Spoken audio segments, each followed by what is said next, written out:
दो। आज सही बड़ी फिश लगी है ना, दिखा ना।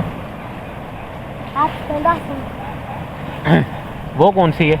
वो भी ट्राउट है। दोनों ट्राउट है यार, क्या बात है, दिखा। ये अभी जाली है। वो जाली से नहीं निकली? नहीं निकली, ऊपर जाली निकली। ये जिंदा है ना अभी? ये ट्राउट है। ये ट्राउट है? जी ट्राउट। ट्राउट फिश है। This is trout fish.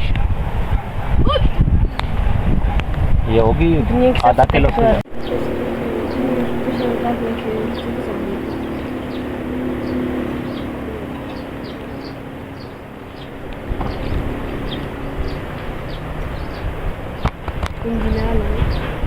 क्या कुदरत अल्लाह की है ना।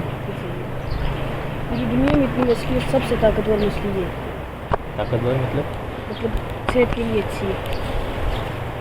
स्लिप सीधा हो जाए यहाँ से। मान भाई अभी भी खड़ा खड़ा इधर बना। अभी भी खड़ा खड़ा कर रही है। इसको कहते हैं ट्राउट ओरिजिनल। नहीं, ये स्लिप होगी, नीचे गिरी। सही पकड़ी है। ये लो बेटा।